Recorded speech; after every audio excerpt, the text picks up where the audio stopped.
So I started talking about the insurrection panic of 1856, but that's actually not Gallatin County news. That was Southern Kentucky. I guess Gallatin used to be there's a county in Tennessee. That's Gallatin. But they do mention that the panic, it just seems like it was made up, and then they substantiated by hurting somebody. They put the fucking suspected leaders of the fucking thing, of the proposed insurrection in chains. So, you know, it seems like it just kind of justifies. In 1861, when Gallatin County had this fucking Negro panic, supposedly 300 or 400 black folks being led by a couple white men, scared the shit out of everybody, had locked down all the militias ready, but nothing substantiated. There was no fucking gang. There was no, black folks with fucking guns or anything. Somebody said they saw one of them and then they panicked and said something to somebody else, but nothing ever materialized out of it. So perhaps they got scared of all the fucking things and then backed down, or maybe it was all just bullshit. I'm guessing it's probably bullshit. Alright, so now we're going to talk about Ben and Molly French. Benjamin and Molly French. Now, Benjamin and Molly French, they were lynched just like Abijah Gridley was. And another comparison between the French's lynching and the Gridley's lynching was that they were both unsavory characters. They both had bad reputations, right? It wasn't so much they hurt somebody or committed a crime. It was there's suspected of doing something, and instead of waiting for the jury to convict them, they went ahead and just executed them, just fucking Judge Lynch style, which is what white people did all across the South. It was a collective fucking effort to do this right after the Civil War. And this is 1876, so it's 1 year before, this is Hayes versus Tilden. Tilden v. Hayes election is 1876. And so this is going to be when we see the 1 year after this, when the federal troops leave Kentucky. So Benjamin French and Molly French were both lynched in May of 1876. This is... see, we have the autopsist, the lynch dates, lynching calendar. Let's see, French. In Warsaw, Kentucky, Mr. and Miss Ben French, right? So, both in Warsaw. Cincinnati Commercial, they report May 5th. So, May 5th, just remember it's an important day. December 12th is an important day. It's when Warsaw became Warsaw, too. But May 5th, 1876 is when the Frenches were lynched. And how did the Frenches get lynched? Well, here's the story. Okay, so the Cincinnati Commercial, May 5th, 1876. They report at Warsaw, Gallatin County, Kentucky, 2 weeks before this evening. So 2 weeks. So this would actually be it'd be in April, not May 5th. So don't actually write that down. So in the mid-April.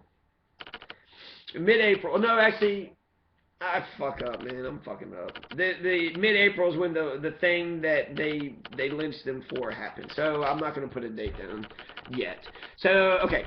2 weeks before May 5th, 1876, Benjamin French and his colored wife, right? They put colored in it. So Benjamin and Molly French invited Luke Jones. And in one report, his name is Luke. In another one, he's reported Jacob. So we'll put them all together.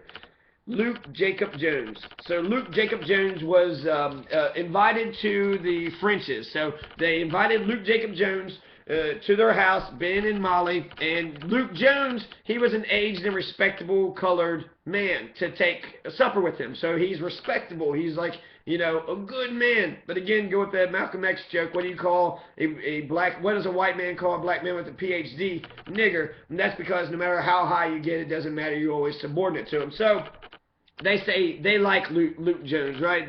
Luke Jones was their favorite Negro. Their favorite Uncle Tom is Luke Jones. He was an aged, respectable, colored man to take supper with him.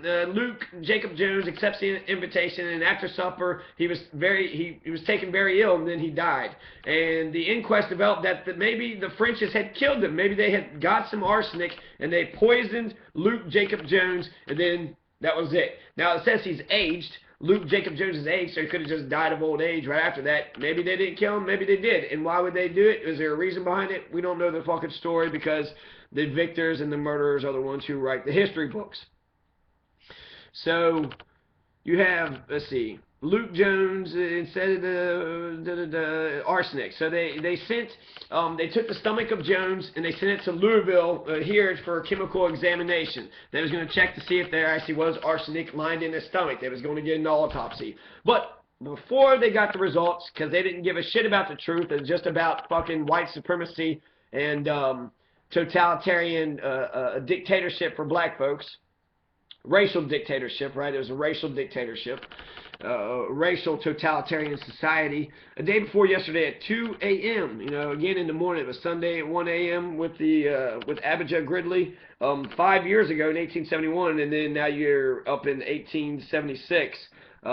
Doing the same thing. Another crowd of masked men, right? Again, same fucking shit, in which Benjamin and Molly French and wife were confined. Again, you got the wife and husband together. They demanded the jailer the keys. Same thing. Jailer refused to give them up, but they eventually captured him, and they got the keys from his wife.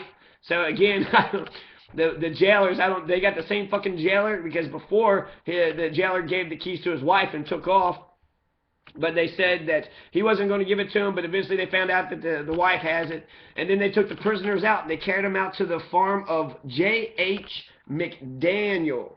So who the fuck is J.H. McDaniel? I mean, he allowed this fucking murder to take place on his fucking property.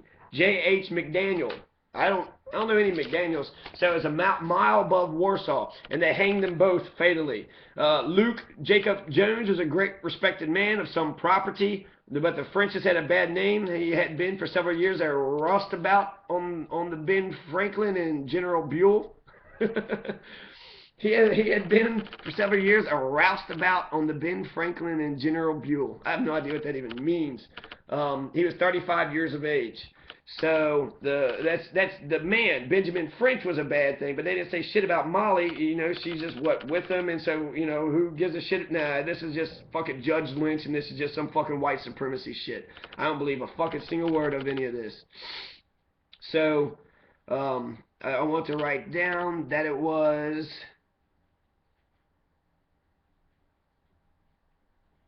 Shit. Oh, 35 years old. So he was 35 years old. Benjamin French was only 35 years old when they killed him. So he was a young man, or fairly young. And they murdered his wife right along next with him. So that's the difference. Abijah Gridley, I only hear about Abijah getting killed, but not the wife and kid. So even though there's no clear evidence that Ben and Molly French had murdered Lake Jones, and I think that information would have came out since there was a test, and so since there is none, I'm going to say that it was all fucking bullshit. They murdered him willy-nilly for being black, and, you know, they liked him and suspect him, and then one talk led to the next, and now they fucking, you know, put on their hoods, and hey, let's go pull another fucking Abijah Gridley. Let's go do this shit again. We've done it once before, let's do it again. And, you know, they did the first one in 71, right, 5 years ago. And who knows how many more. This is just the ones that were reported, so there could have been a whole number of them. A bloody night's work at Warsaw, Kentucky. Judges Lynch's last sentence and how it was executed. How husband and wife took their last swing from the same tree. Special correspondence from the Enquirer, Warsaw, Gallatin County, Kentucky, May 5th, 1876. So May 5th, 1876, that's two reports of that. This little town situated on the Ohio River, midway between Louisville and Cincinnati, had been thrown into a tempest of excitement by a most sensational case of lynching, which happened on Wednesday, the 3rd instance, I think, 3D instance, or the 3rd instance. I think it's the 3rd instance they're saying, and I only know of one other one, so maybe there's another one. So, the summary appearance of the bloody hand of Judge Lynch is not a very strange thing in this part of the country, but when, in this case, a husband and his wife were taken out of jail and hurried to the same cruel death, hung to the same tree, the case became a sensational one. It's no wonder that this occurrence should become the sole topic of conversation all along the little towns on the banks of the Ohio River. Circumstances of the most horrible affair are about as follows. There's an expert where they call Jacob Jones Luke Jones, or they call Luke Jones Jacob Jones. So who is it, Luke or Jacob Jones? So, when the lynch mob finally get a hold of them, they finally get into jail. Benjamin French, he says, I thought there was going to be tried in a civil court. I thought I was going to get due process. No, they didn't give a fuck about his due process. They took him and his wife, and that was it. They said the only words that was exchanged, the woman did not say a word without offering the slightest resistance. So, without a cry or a sigh, both prisoners followed their hangman like sheep led to the slaughter. So, shit, I guess they just, what the fuck can they do? Everybody surround them and shit, so just go along with it. But, I mean, I like Marie Thompson, who she fought to the very last second. You ain't gonna kill me, you ain't gonna kill me, and just fought. I mean, they eventually did kill her, but at least she showed some, you know, love for herself and some love for the life. The fact that they were so obedient, it almost makes it seem like they're not bad people, right? But these motherfuckers, that's what the fuck Gallatin County white supremacists were doing back then. They like fucking lynching black people, and that's what the fuck they do. That's what Gallatin County white men would do. They'd put on their fucking mask like the brave men they were, get 100 people all together, and then they would take one person or two person, and then they would murder them like the courageous people that they are. And they murdered them at J.H. McDaniel's farm. So we got a name, right? We have a name. You have, the woman didn't say nothing. They just, like sheep led to the slaughter, went along with them. 2 minutes later, the party, except for 2 men who remained to guard the jailer, rode away at a lively speed, putting their prisoners upon horses. So, I mean, this is actually, the jailers are actually fighting this crowd, right? The jailers are trying to say, no, this is our prisoner, and we're going to go through due process, and we're going to do the things that we need to do. So, let's see. So you had 2 men who stayed behind to make sure the jailer didn't go after them. And then the other people rode away at a lively speed, put their prisoners on horses they had brought just for that purpose. 20 minutes later, the jailer was told by his guards to go home, which he did. And then thus ends the story, his story of the ugly fair, right? Just going home, they want to see the fucking lynching, right? And 3 young men mentioned before, John Brown, A. Kirby, and Charles Woods, heard the 2 guards also right away, and this renewed their suspicions. They made an inspection of the premises and found the jail door open and the prisoners gone. They at once notified Sheriff R.H. Morrow, and at daylight, these 4 gentlemen followed the traces of the horses used by the lynchers. Traces led to the farm of Jim McDonald. So that's actually a different name than what we had heard. Jim McDonald. We heard that was J.H. McDaniel. And it was about 3/4 of a mile above town, where on an isolated tree they found what they were looking for. The corpses of Ben and Molly French hung close together in 2 different branches of the same tree. The body of the man nearly touching the ground, while that of the woman hung about 18 inches above the green sward. The corpses were cold and stiff, and it was evident that life had been extinct hours ago. It was a ghastly spectacle. The fresh morning wind was playing with the long clothes of the woman, while the whole body of the man swung softly on the branches. The eyes of the wretches stared wildly from their sockets. The mouth of the woman was open in its full capacity, while the man's tongue, covered with blood, hung out of his mouth like that of a dead dog. There was some grass on the knees of his pantaloons, as if he had prayed or called for mercy. So, I guess we could actually say, I mean, these white men are kind of, they did it too late. They waited too late. The fucking jailer doesn't, you know, he waits way too long. But John Brown, A. Kirby, and Charles Wood, and Sheriff R.H. Morrow were good men, at least. They wouldn't say what the fuck happened to him, and then they took off and tried to check out and see what had happened. There's a book, Lynching of Women in the United States. Mrs. Ben French. Her name's Molly, okay? So, Molly French. And now this says May the 3rd.